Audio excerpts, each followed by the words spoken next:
Cet aveu est considérable. La semaine passée, la même chose s'est produite au Danemark. Et pourtant, les Danois ne sont pas désagités du bocal. Hein. Donc un grand journal. Agen, manifestation anti-pass sanitaire vaccinal, samedi 15 janvier, donc voilà, dans le brouillard. Des fois c'est la pluie, des fois grand soleil. Et aujourd'hui, alors le soleil est là, mais au-dessus des nuages. Voilà. Donc nous allons bientôt partir. On part plus tôt aujourd'hui, exceptionnellement parce qu'il y a 2 manifestations qui se croisent, donc c'est un peu compliqué à gérer. Donc nous sommes assez nombreux. Je ne peux pas dire si nous sommes aussi nombreux que la semaine dernière, mais en tout cas beaucoup plus nombreux que les semaines précédentes avant les fêtes. Donc voilà, on va bientôt démarrer, bientôt partir. Donc à tout à l'heure pour d'autres vidéos.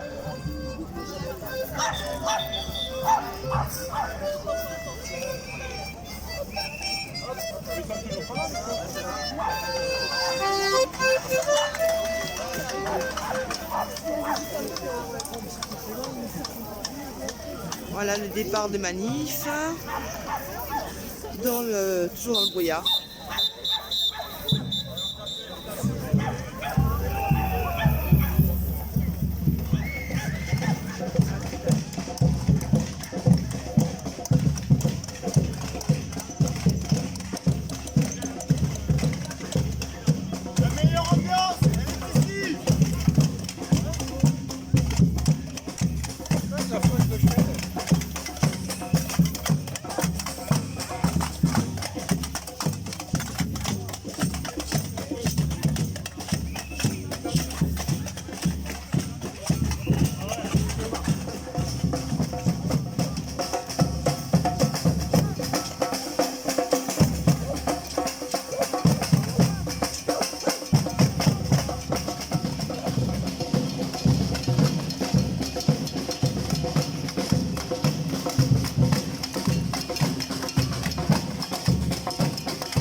pardon. Pardon, patron. Après, je suis censure. Et une, et deux, et troisième dose.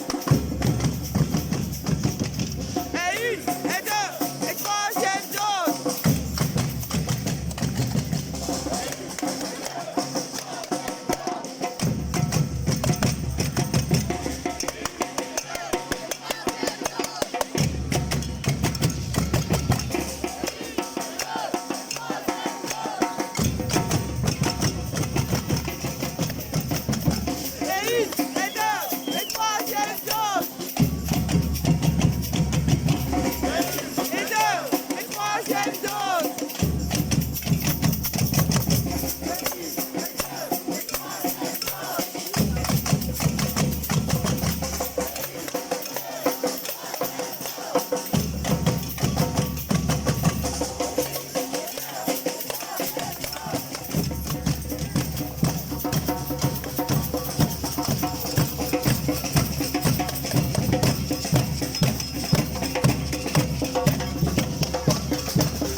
Suite à toutes ces interventions contre nous, là, bientôt on se demande s'il ne va pas falloir nous emprisonner ou nous fusiller ou quoi d'autre.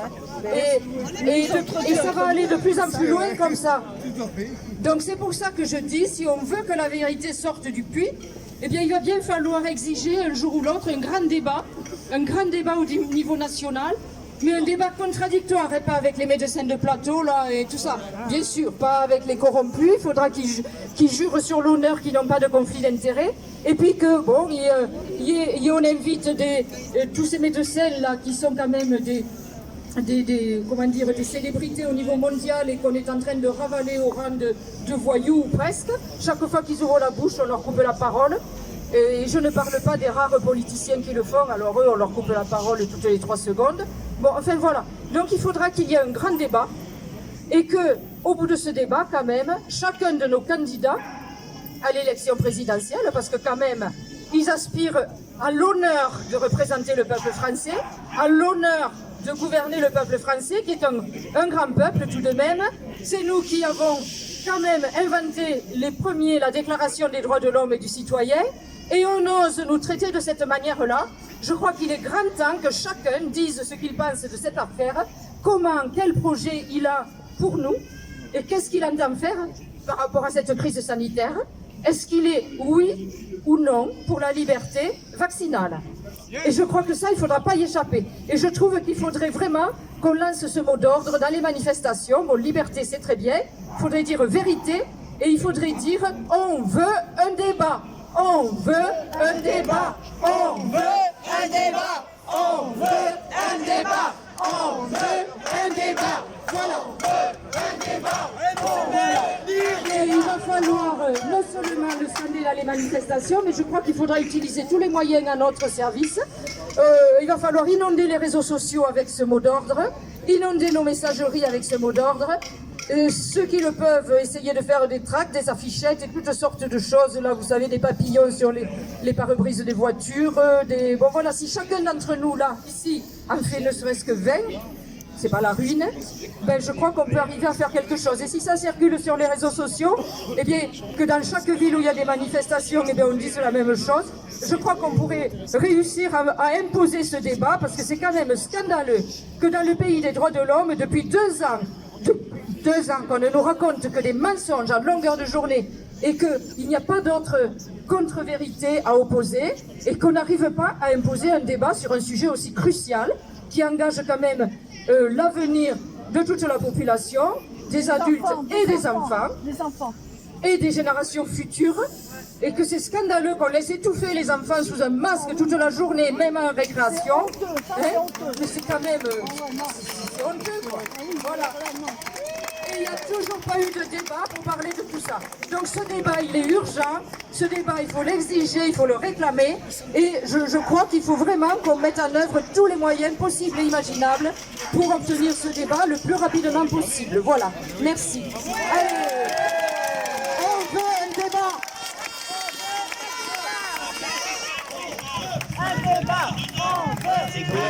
Des décisions, on voit bien que c'est une position politique, c'est pas une position sanitaire.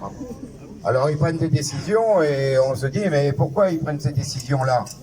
Eh bien parce qu'ils prennent pas les décisions, parce que c'est pas eux qui prennent les décisions, ce ne sont que des exécutants. Alors revenons à l'origine des choses. Vous allez me dire on est loin du sujet, vous allez voir pas tant que ça. Au début, la construction de l'Empire américain, il y avait l'histoire du Canada qui voulait reprendre.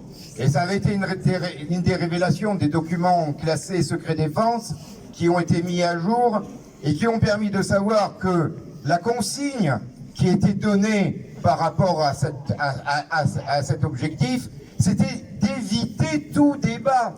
Éviter tout débat. Et ça est toujours aussi vrai aujourd'hui. S'il n'y a pas de débat, c'est parce que c'est un des fondements de cette pensée impérialiste. Alors nous sommes en plein dedans. Les décisions qui sont prises en France, qui est un des 4 laboratoires mondiaux de la pandémie, avec Israël, le Canada et l'Australie, sont tous dans la mouvance comme les autres pays de l'OCDE, c'est-à-dire 53 pays en tout, sous influence américaine. Donc pas de débat. Et ils imposent une vision des choses, une vision du monde. Ce qui a été fait depuis le début de la pandémie, depuis l'achat du Remdesivir au départ, qui était totalement inefficace, mais totalement nocif, c'est une décision de la Commission européenne. L'achat des vaccins avec Pfizer, les contrats qui sont invisibles, qui sont caviardés complètement, c'est encore une décision de la Commission européenne. Les autorisations de mise sur le marché, les AMM, etc., ce sont encore des trucs de la Commission européenne. Alors c'est pas la Commission européenne elle-même, c'est un organe satellite, etc., qui est à leurs ordres, etc. Il faut bien comprendre que depuis que nous sommes rentrés dans cette Union européenne, nous avons perdu notre souveraineté nationale, ce qui veut dire que le peuple a perdu sa souveraineté, et ça veut dire que plus à aucun niveau nous ne pouvons faire valoir nos droits, ce que nous voulons, nos désirs, nos volontés de société. Il faut absolument sortir de ce bazar, parce que sinon, on peut toujours dire, oui, mais Macron, machin, etc., etc. Ils s'en foutent.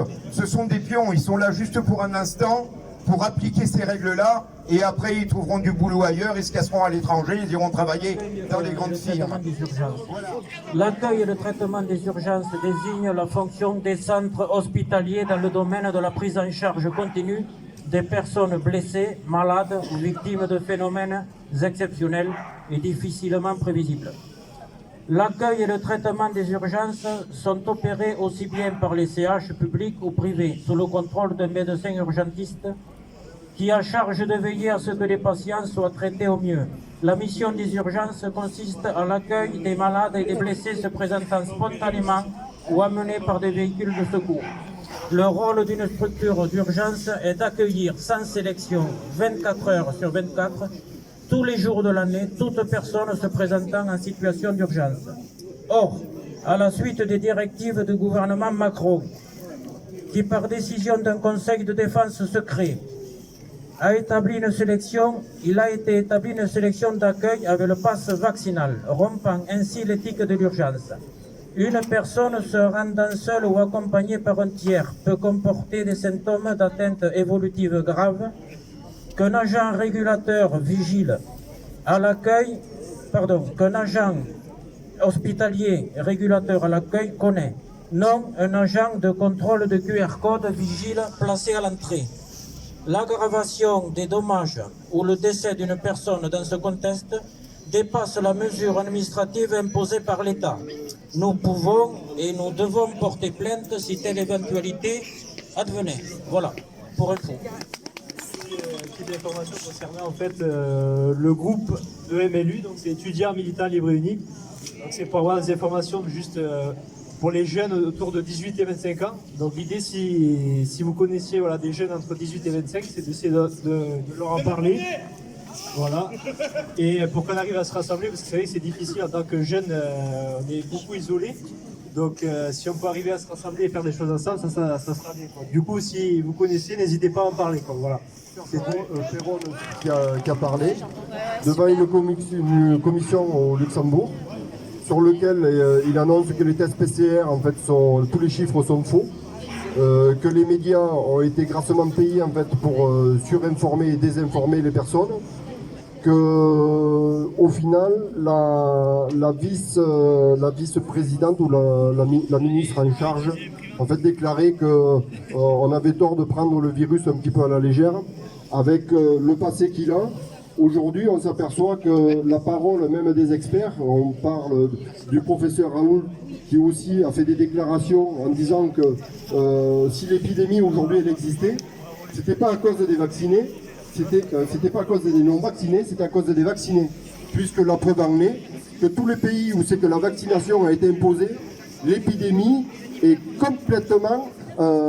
complètement paralysé le pays. Et aujourd'hui, ce que l'on voit, c'est que cette thérapie génique, et tout à l'heure la dame qui est passée avant moi disait qu'il n'y avait pas d'illégalité. Si, il y a une illégalité, puisqu'en fait, la thérapie génique est une expérimentation. Et à ce titre-là, on n'a pas le droit de demander une expérimentation aux gens. C'est-à-dire que les enfants aujourd'hui, même si c'est les vieux, même si c'est n'importe quoi, on n'a pas le droit d'expérimenter un produit tant que les études ne sont pas finies. Aujourd'hui, les bandits, c'est eux. Nous sommes le jouet par rapport à leur pouvoir. Si aujourd'hui nous sommes ici, c'est parce que nous avons décidé d'être libres. Nous sommes libres pour nous, nous demandons la liberté pour nous, mais aussi pour tous les peuples qui ont souffert. Parce qu'aujourd'hui, ce que nous souffrons, combien de peuples l'ont souffert dans le monde, que ce soit en Afrique, que ce soit en Australie, que ce soit en Amérique du Sud, que ce soit en Amérique du Nord. Tous les pays ont souffert, toutes les tribus, les Amazoniens, tout ça, tous ont subi ce que nous sommes en train de subir. Donc aujourd'hui, notre combat, c'est la liberté de tous. Et donc c'est à nous de continuer, parce que c'est nous qui serons la fenêtre de sortie pour que tout le monde puisse connaître la vérité. Alors aujourd'hui, soyons fiers et regardons-nous, parce que nous sommes les résistants et nous avons lutté pendant des mois et des mois pour arriver jusqu'à ce moment-là.